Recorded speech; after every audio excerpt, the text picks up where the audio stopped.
नमस्कार, कहानी कमल में आपका स्वागत है।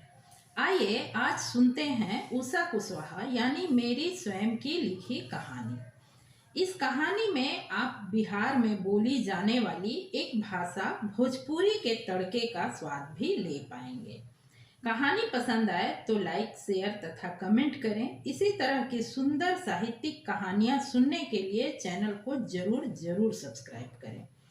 तो आइए शुरू करते हैं आज की कहानी, जिसका शीर्षक है कसक।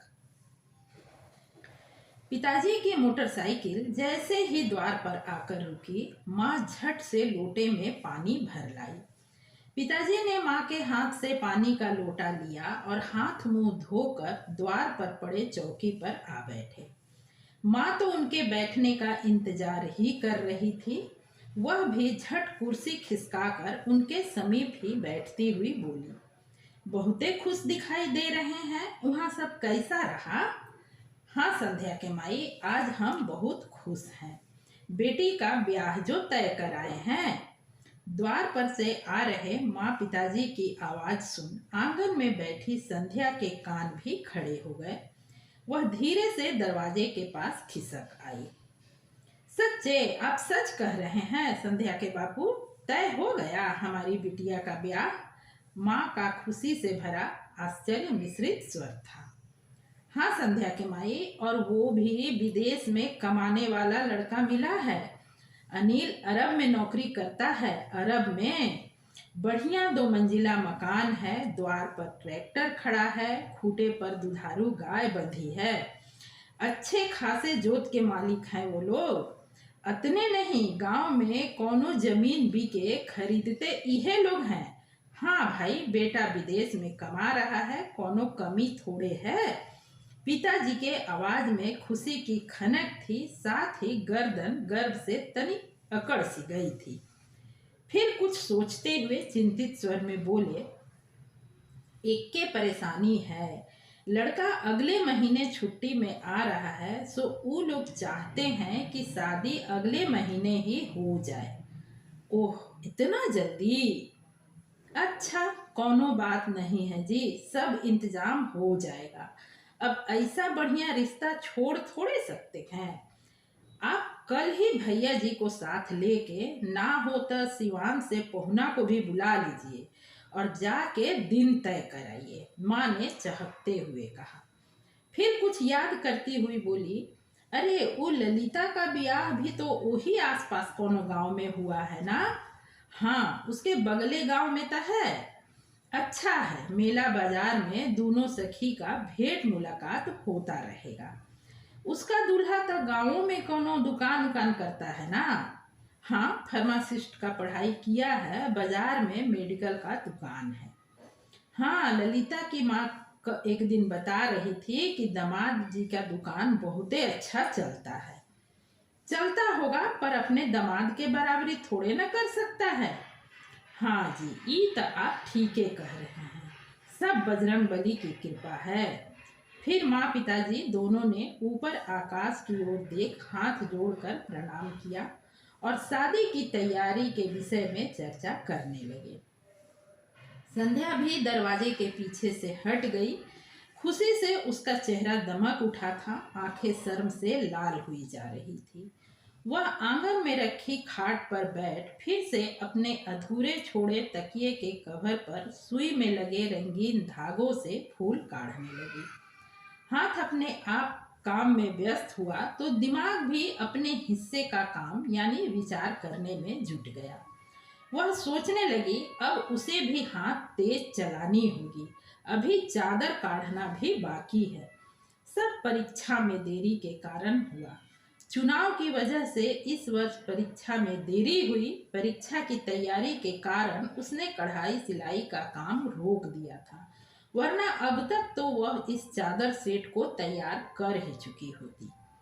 फिर उसने सोचा, खैर जो हुआ अच्छा ही हुआ, अब तो वह पूरे चादर में बहुत ही सुंदर फूल काढ़ेगी। उस पर सोने वाला उसका साजन विदेशिया जो ठहरा। स्वयं के इस विचार से वह ऐसी शर्माई कि हाथ में पकड़े कपड़े से ही उसने अपना मुंह ढक लिया। फिर स्वयं ही धीरे से हथेली हटा आसपास देखने लगी। किसी ने उसे देख तो नहीं लिया। उस वक्त आंगन में किसी का ना होना उसे अच्छा लगा और उसका रोम रोम पुलकित हो उठा। 2 दिन बाद ही संध्या के पिता परिवार के 4 बड़े लोगों के साथ जाकर बेटी के विवाह का दिन तय कर आए। 20 दिन बाद का ही दिन निकला था, सो दूसरे ही दिन से घर में शादी का माहौल बन गया। कहीं अनाज साफ किए जा रहे हैं, कहीं कपड़े गहनों की लिस्ट बन रही है, कहीं शादी में बनने वाले व्यंजनों की चर्चा हो रही है, तो कहीं लड़के वालों के घर भेजे जाने वाले मिठाइयों की लिस्ट तैयार हो रही है। गांव की औरतें अपने अपने घर का काम निपटा संध्या के घर पहुंच जाती और माँ का हाथ बटाती हुई विवाह के गीत भी गाती रहती। विवाह का दिन जैसे जैसे नजदीक आता जा रहा था, काम का दबाव भी बढ़ता जा रहा था और माहौल खुशनुमा होता जा रहा था। फिर धीरे धीरे मेहमानों का आना भी शुरू हो गया। संध्या के माता पिता ने अपनी हैसियत से बढ़कर खर्च किए। बेटी की शादी है, हर चीज उम्दा, हर तैयारी बढ़िया। विदेशी दामाद को पाकर उनकी खुशी छलक छलक पड़ रही थी। देखते ही देखते संध्या ब्याह कर ससुराल आ गई। ढेर सारे गहने, ढेरों साड़ियाँ, घर में साबुन शैम्पू से लेकर हर चीज इम्पोर्टेड, हर ओर विदेशी सामानों और पैसों की चमक। संध्या खुशी से फूले नहीं समा रही थी। खुशियों के पल हमेशा छोटे महसूस होते हैं, या शायद खुशी में काल की गति ही तेज हो जाती है। अनिल की छुट्टियां समाप्त हो गई और संध्या का विदेशी साजन विदेश के लिए उड़ चला। जब तक अनिल था, संध्या पति में ही खोई रही थी। परिवार के अन्य सदस्यों से घुलने मिलने का मौका ही नहीं मिला था। अब वह सबको जानने समझने का प्रयास करने लगी। नए रिश्ते, नई जिम्मेदारियां, सब कुछ उसे अच्छा अच्छा सा लगता, पर इन सब के बीच पति का साथ ना होना उसे कसक दे जाता और वह उदास हो उठती। वैसे वह स्वयं को घर के कामों में व्यस्त रखने का भरपूर कोशिश करती, पर अकेलापन उसे घेर ही लेता। ऐसे में देवर अरुण की चुहलबाजी भी उसे हंसाने गुदगुदाने के बजाय उसकी उदासी को और भी बढ़ा देते। सच ही तो है, जिसका पिया परदेश हो उसे कोयल की कूक भला कहाँ मीठी लगती है। तभी जिला प्रसिद्ध मेलों में से एक थावे का मेला लगा। वह स्थान उसके गांव से बस 2-3 किलोमीटर की दूरी पर ही है। यहाँ माँ दुर्गा का बहुत ही प्राचीन और प्रसिद्ध मंदिर है। यहाँ हर वर्ष शरद नवरात्रा के मौके पर मेले का आयोजन होता है, जहाँ आसपास से ही नहीं पूरे प्रदेश से लोग माता के दर्शन और मेले का आनंद उठाने आते हैं। संध्या के घर वालों ने भी मेला घूमने का प्रोग्राम बनाया। उसके ससुर जी ऐसे माहौल के शौकीन नहीं हैं, सो वे घर पर ही रहे। संध्या अपनी सास और देवर के साथ मेला घूमने पहुंची। मेले की चहल पहल, खेल तमाशों में उसका मन रम गया। कुछ देर के लिए वह अपने अकेलेपन को भूल गई। पहले उसने अपनी सासू माँ के साथ मंदिर में जाकर देवी माँ के दर्शन पूजन किए, फिर मेले का आनंद लेने लगी। तभी उसकी नज़र मेले के एक छोर पर लगे झूले पर पड़ी। उसने अरुण के सामने झूला झूलने का प्रस्ताव रखा। सुनते ही अरुण बोला, ना बाबा ना, मुझे डर लगता है। कहिए तो आपके लिए टिकट ला दूं, पर मैं अकेली कैसे? अरे आप पूरे झूले में अकेली थोड़े ना होंगी। फिर जब तक आप नहीं आ जाते हम लोग यहीं सामने ही तो खड़े रहेंगे। सास ने भी बेटे के बात का समर्थन किया तो वह तैयार हो गई। अरुण आगे बढ़कर झूले के टिकट की लाइन में खड़ा हो गया और संध्या सासू माँ के साथ झूले के तनिक नजदीक सरक आई। तभी जानी पहचानी सी हंसी की आवाज उसके कानों में पड़ी। उसने आ रही हंसी की आवाज का ध्यान से पीछा किया तो देखा सामने झूले पर उसकी सखी ललिता अपने पति के साथ झूल रही थी। उसके पति ने उसे कंधों से थाम रखा था। झूले के नीचे ऊपर होने के साथ ही कभी तो ललिता खुशी से खिलखिला उठती और कभी भयभीत हो पति के कंधे से टिक कर अपनी आंखें बंद कर लेती। संध्या के दिल में एक हुक सी उठी। ललिता का विवाह उससे मात्र 2 महीने पहले ही तो हुआ है। कितना घुल मिल गए हैं दोनों, कितनी खुश है ललिता। उसे याद आया जब अनिल का फोन आता है, कैसे हैं आप, खाना खाया या नहीं, से अधिक वह कुछ बोल ही नहीं पाती। चाहती तो बहुत है कि अपनी तड़प, अपनी बेकरारी का हाल बयां करे, पर शर्म से होठ ही सिल जाते हैं। सिले भी क्यों ना, कहने को तो उसके ब्याह को 1 वर्ष होने को आए, पर पति के साथ उसका परिचय मात्र महीने भर का ही तो है। अनिल 2 महीने की छुट्टी पर आए थे, लगभग 1 महीना तो ब्याह में बीत गए। महीना भर उन्होंने साथ बिताए, वह भी मेहमानों से भरे घर में।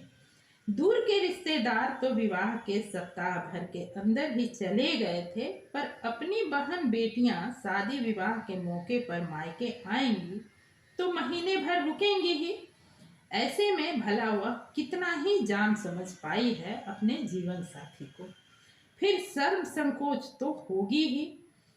कितनी भाग्यशाली है ललिता, ब्याह के बाद से हर दिन हर रात अपने पिया के साथ, हर तीज त्योहार, हर मौसम, हर सुख दुख एक दूसरे के सानिध्य में। वह अपनी ही सोच में डूबी हुई थी कि खिलखिलाती हुई ललिता उसके सामने आ खड़ी हुई। उसने भी झूले पर से अपनी सखी को देख लिया था। ललिता ने उसकी ओर हाथ बढ़ाया तो दोनों प्यार से गले मिली। फिर ललिता ने सबसे अपने पति का परिचय कराया। बदले में संध्या ने भी अपनी सास और देवर का परिचय करवा दिया। तभी ललिता के पति ने सवाल किया, भाई साहब साथ नहीं आए? आगे की कहानी सुनाने से पहले एक आग्रह है, चैनल पर नए हैं तो ऐसी ही सुंदर साहित्यिक कहानियां सुनने के लिए चैनल को अब भी सब्सक्राइब करें, बाद में आप भूल सकते हैं। अब आगे का भाग। जीजा जी अरब में नौकरी करते हैं ना, बताया तो था आपको। संध्या ने के कुछ कहने से पहले ही ललिता ने स्पष्ट किया। ललिता ने यह वाक्य बिल्कुल सहज ढंग से कहे थे, फिर भी संध्या को एक चुभन सी महसूस हुई। तभी अरुण बोला, भाभी आप लोग बातें कीजिए, तब तक मैं 2 और टिकट लेकर आता हूँ। अरे नहीं नहीं, हम लोग तो झूल चुके ना, आप लोग जाइए। रहने दीजिए बबुआ जी, मेरा मन नहीं है। ऐसा करिए आप टिकट वापस कर दीजिए, संध्या ने बुझे स्वर में कहा। अरे ऐसा कैसे, अभी तो आप कह रही थी। अरे तू और झूले के लिए मना कर रही है? तुझे तो झूला झूलना बहुत पसंद है, ललिता ने आश्चर्य जताया। हाँ बस आज मेरा मन नहीं है। पर क्यों? तभी ललिता के पति ने उसे रोकते हुए कहा, अब उनका मन नहीं है तो रहने दो ना, जिद क्यों करना। चलो मैं तुम्हें जलेबी खिलाता हूँ, तुम्हें पसंद है ना? देखो वहाँ गर्मा गर्म जलेबियां बन रही है। ललिता ने संध्या को भी साथ चलने को कहा। उसने इसके लिए भी मना कर दिया तो वह उनसे विदा ले पति के साथ कतार में सजी हलवाइयों की दुकान की ओर बढ़ गई। सास तथा देवर के बार बार झूला झूल लेने की बात को जब उसने मना कर दिया तो अरुण ने कहा, अच्छा भाभी छोड़िए झूले को, चलिए हम जादू देखते हैं, सुना है बहुत अच्छे अच्छे करतब दिखाता है। नहीं नहीं, अब मैं थक गई हूँ, घर चलते हैं। चलिए अम्मा जी अब घर चलते हैं। अरुण अभी और भी कुछ देर मेले में घूमना चाहता था, पर संध्या के जोर देने पर वो लोग लौट चले। जैसे ही वे मेले के बाहर आए, रमेश की मोटरसाइकिल सामने आकर रुकी, साथ में उसकी पत्नी भी थी। रमेश उन्हीं के गांव का रहने वाला है। रमेश भैया आप लोग पीछे कैसे रह गए? काका काकी और सब लोगों से तो मेले में मुलाकात हुई थी, अरुण ने रमेश से पूछा। हाँ वो मुझे कुछ काम था ना, सो देर हो गई, कहता हुआ रमेश अपनी पत्नी के साथ छोटे छोटे कदम बढ़ाता मेले की ओर बढ़ गया। संध्या की सास ने बताया, उसकी दुल्हन पेट से है ना, इसीलिए वह घर के और लोगों के साथ उसे बस उससे आने नहीं दिया होगा, स्वयं धीरे धीरे मोटरसाइकिल से लेकर आया है।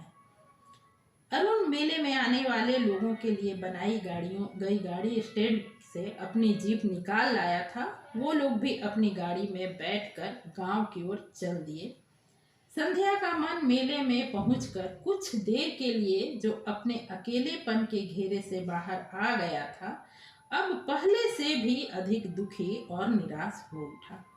वह गुमसुम सी जीप में बैठी खिड़की के बाहर देख तो रही थी, पर उसका मन ना तो बाहर तेजी से भागते बदलते किसी दृश्य को समझ रहा था, ना ही जीप के अंदर देवर और सास के बीच हो रहे मेले के बारे में किसी चर्चा को ही सुन पा रहा था।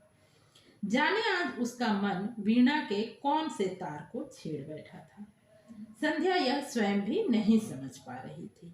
रास्ता कैसे कट गया उसे समझ नहीं आया। घर पहुंचने पर देखा पास वाली भाभी जी अपने दालान में बैठी चावल साफ कर रही थी। देखते ही अरुण ने पूछा, भाभी आप मेले में नहीं गई? नहीं बबुआ जी, हम नहीं गए। पर काहे भाभी? साल में एक ही बार तो लगता है यह मेला। लोग कितने दूर दूर से आते हैं और आप इतना नजदीक होकर नहीं गई। मुझसे कहा होता तो माँ भाभी के साथ आपको लिए चलते, जगह तो थी हमारी गाड़ी में।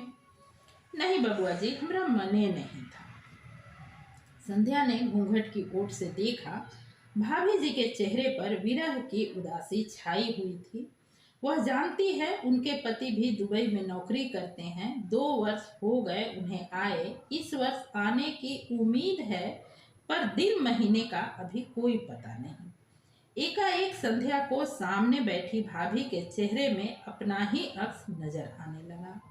रात में संध्या जब अपने बिस्तर पर लेटी, उसके मखमली बिस्तर पर कांटे उगाए थे।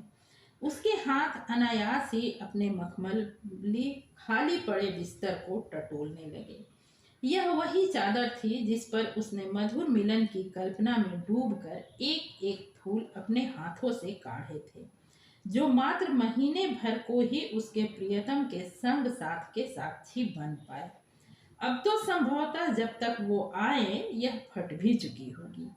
तभी उसकी निगाह अपने श्रृंगार मेज पर पड़ी।